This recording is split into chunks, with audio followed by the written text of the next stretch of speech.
Welcome back viewers. Discussion आगे बढ़ाएंगे। मेरे साथ एडवोकेट अहमद अवैस साहब फ्रॉम लंदन इस वक्त मौजूद है। अहमद साहब, आपको मालूम है ना कि सर पाकिस्तान में सबसे बड़ा इम्तिहान सबसे अहम नौकरियों के लिए CSS का होता है, जो फेडरल पब्लिक सर्विस कमीशन लेता है, जिसके आजकल जो चेयरमैन है वो है लेफ्टिनेंट जनरल सती साहब, अख्तर नवाज सती साहब, जिनको आज मोहसिन कियानी साहब ने अपनी अदालत में बुला लिया क्योंकि स्टूडेंट्स बेचारे धक्के खाते फिर रहे थे और कोई उनकी सुनवाई नहीं हो रही थी।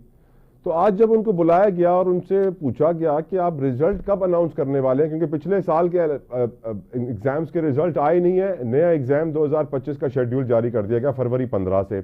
अब बच्चे परेशान थे कि हम पास हुए हैं, फेल हुए हैं, एडमिशन अगले इम्तिहान में लें ना लें, सबके करियर सबका साल वेस्ट होने वाली बात है।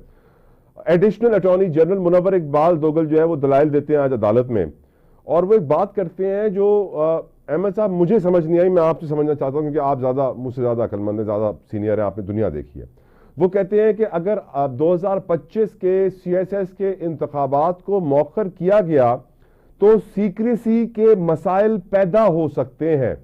तो अहमद साहब, मैं बड़ा शशोपंज का शिकार हुआ, तजब्जुब का शिकार हुआ, समझ नहीं आया कि अगर इम्तिहान फरवरी के जगह मार्च अप्रैल मई में हो जाते हैं तो कौन सी सीक्रेसी खतरे में पड़ेगी अहमद साहब? तो वो सीक्रेसी जो डिस्क्लोज हो गई हुई है फरवरी के को सामने रख के, वो जब कुछ दिन आगे निकल जाएंगे तो वो स्प्रेड आउट हो जाएगी और खुल जाएगी। समझने की कोशिश करें आप। ओके जनाब, आप अंदाजा लगाइए कि स्ट्रेंज लॉजिक जो है यही तो तबाह कर गया हमें। सर, जो रिजल्ट 8 महीनों में आना था 12 महीनों से ज्यादा वक्त गुजर गया, नहीं आया, ये कैसा जुल्म है सर? कोई टाइम फेज ही नहीं है ना। आप देखिए ना, यहाँ पे आप बहुत सारे मामलात हैं जिस तरह आपने ये सर, कानूनी टाइम फ्रेम है 9 महीनों का? नहीं है। नहीं है ना। आपने अभी वो जो मुज़ाकरात शुरू हुए थे वहां पे आपने टाइम फ्रेम को देख लिया। तो मैं तो बार बार शायद आपके प्रोग्राम में भी कहा और मैंने बारहा ये बात बड़े जोर दे के कही कि खुदा के लिए समझने की कोशिश करो कि जिस दुनिया में हम रह रहे हैं ये टाइम बाउंड है दुनिया। वो दूसरा जहान है जहां पे टाइमलेस है। यहाँ पे जो काम करने वो आपने विद इन लिमिटेशन और टाइम के अंदर कर रहे हैं आपने। ये टाइम बाउंड है सारा सिलसिला यहाँ पर। लेकिन मजाल नहीं है कि ये इनके काम पे जूम रेंगे।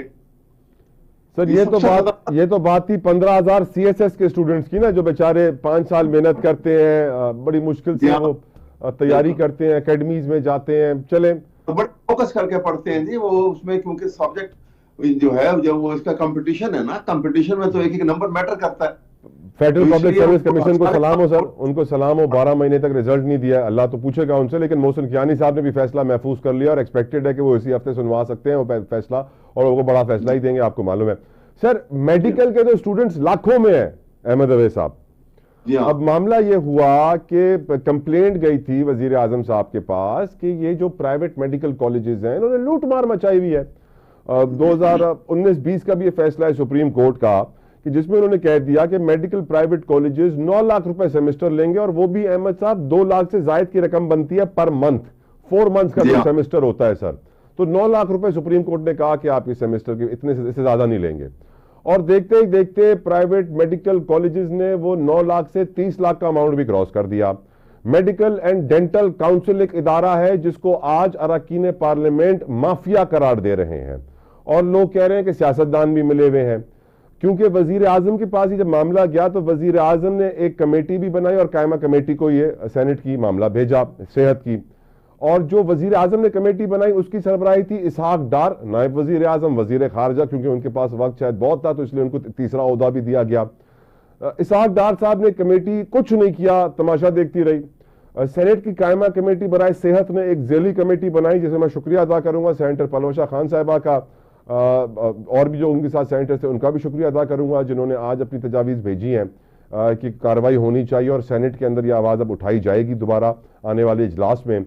सर, ये 150 से जायद प्राइवेट कॉलेजेस हैं मेडिकल के, और 30 लाख रुपए सेमेस्टर फीस है। एडमिशन के लिए रिश्वत अलग देनी पड़ती है।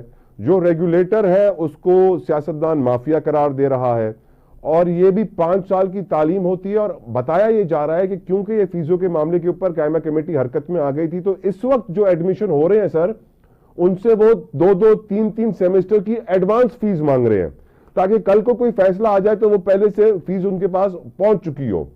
और ये जुल्म आंखें बंद करके चल रहा है। No one is taking action against it. Sir ये तो हमारे ही बच्चे हैं ना सर, इनको तो हम मुस्तकबिल का मेहमान कहते हैं, पाकिस्तान का असासा कहते हैं, और उन्हीं को हम काट रहे हैं। और बेचारे डरते हैं कंप्लेंट करने से कि हम आ गए कंप्लेंट करने के लिए तो हमारा करियर तो गया, हमें तो कॉलेज निकाल देगा, 3 साल मेरे जाया, दोबारा जीरो से शुरू करूं। क्या कहेंगे इन बच्चों को सर, इन तालिब इल्मों को? मैं आपको बताऊं कि ये अब आपने इससे अंदाजा लगाइए कि उसका सरबराह उस कमेटी का इसको इस इंक्वायरी करने के लिए किसको बनाया, इसहाक डार को। जब इसहाक डार से कोई ये नहीं पूछ सकता कि तुमने दुबई में इतने बड़े जो स्काई हाई प्लाजा बनाए हुए हैं, ये कहां से आए तुम्हारे पास, तुम्हारी क्या बैकग्राउंड थी, तो ये यहाँ पे ये क्या निकालेगा? ये चंद वो लोग जो है वो उनके साथ मिलके ये कुछ दिन करेंगे। और कोई तो है ना जिसने इसहाक डार को वजारत खजाना से भी निकाल दिया सर, ताकतवर तो है उनसे ज्यादा कुछ। इसी तरह होगा। और वो फिर कहते हैं ना कि वो ख्वाब से